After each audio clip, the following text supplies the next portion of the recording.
పార్టీని కాపాడిండు సీనియర్ నాయకుడు రామరెడ్డి గారిని ప్రసంగించవలసిందిగా మాట్లాడతాను.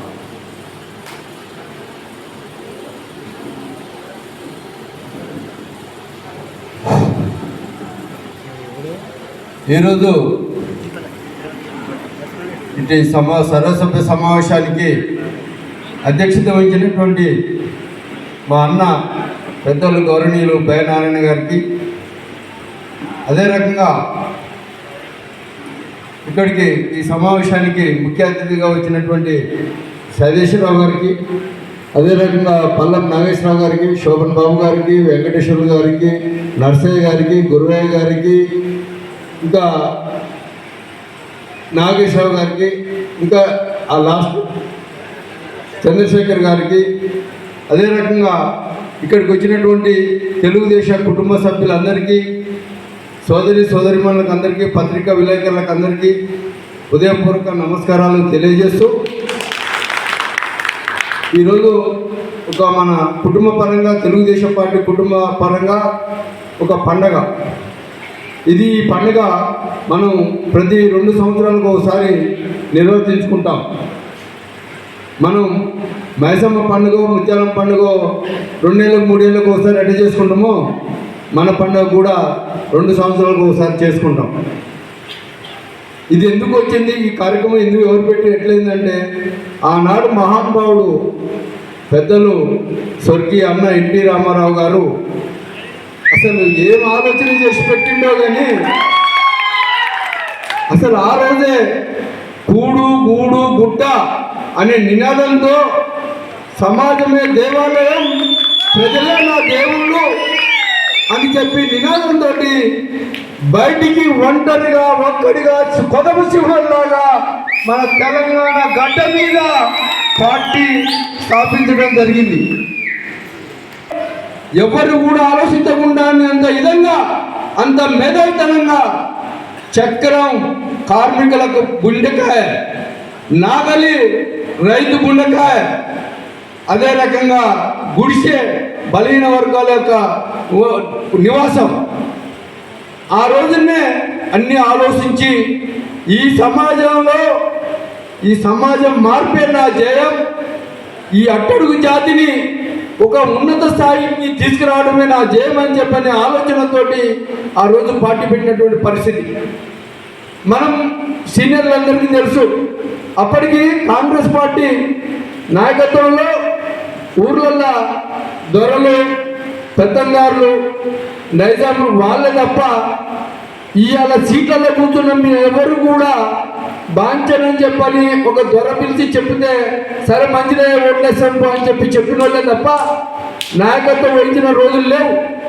అలాంటి రోజులలో అన్న ఎన్టీ రామారావు గారు పార్టీ పెట్టి ఈ యొక్క వ్యవస్థని మార్చాలి, ఎవరు కూడా పెద్ద చిన్న అనే తారతమ్యం ఉండద్దు, ప్రజలందరూ కూడా సమానమే, ప్రజలందరూ కూడా ఒకే విధంగా బ్రతకాలని చెప్పని తారతమ్య భేదాలు లేకుండా ఉండాలనే ఉద్దేశంతో ఆ రోజు పార్టీ పెట్టి బీసీలకు రిజర్వేషన్ అనేది ఆ రోజు వరకు లేదు. బీసీల రిజర్వేషన్ అనేది రాజ్యాంగంలో అసలు ఎక్కడ కూడా లేదు. కానీ ఈరోజు మనం 30-40 ఏళ్ల క్రితమే అన్న ఎన్టీ రామారావు గారు బీసీలకు రిజర్వేషన్లు తీసుకొచ్చిండు. అదే రకంగా ఇవాళ అదే అన్నగారు తీసుకొచ్చిన బీసీల రిజర్వేషన్ని ఇవాళ చట్టం చేసి ఇవాళ మన పార్టీలో మన యూనివర్సిటీలో ఏబిసిడీలు నేర్చుకున్న రేవంత్ రెడ్డి గారు ఇవాళ చట్టం చేయడం జరిగింది, అది సెంట్రల్ పంపడం జరిగింది. అదే రకంగా అన్న ఎన్టీ రామారావు గారు ఆ రోజే 2 రూపాయల కిలో బియ్యం అని చెప్పిన పథకం పెట్టడం జరిగింది. కానీ ఎంత దూరం చూపు అంటే మన పార్టీకి రాబోయే 40 ఏళ్ళకు 50 ఏళ్లకు ఎలా ఉంటుంది ఏముంటుంది అని చెప్పని ఒక దూరం చూపుతోటి ఆలోచన చేసే విధానం ఒక్క మన తెలుగుదేశం పార్టీకే ఉన్నది. ఆ రోజు పెట్టిన అన్న ఎన్టీ రామారావు గారు 2 రూపాయల కిలో బియ్య పథకం ఇవాళ పార్లమెంట్లో ఆహార భద్రత చట్టం చేయాల్సి వచ్చింది. ఆ రోజు మనం స్త్రీలకు సమాన హక్కు, స్త్రీలు కూడా మనుషులే, వాళ్ళకు కూడా సర్వ హక్కులు ఉండాలి, వాళ్ళకు కూడా ఆస్తులో సమపాలం ఉండాలని చెప్పని అన్న ఎన్టీ రామారావు గారు ఆ రోజే స్త్రీలకు సమాన హక్కు అని చెప్పేది పక్కన పెట్టడం జరిగింది. కానీ ఈరోజు నరేంద్ర మోడీ గారు పార్లమెంట్లో స్త్రీలకు రిజర్వేషన్, రాజకీయ రిజర్వేషన్ ఇప్పుడు పెట్టడం జరిగింది.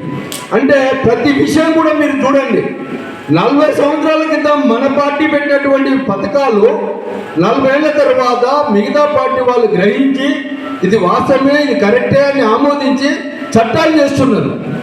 అంటే మనకి ఎంత దూరంతో పనిచేసిన చూడండి.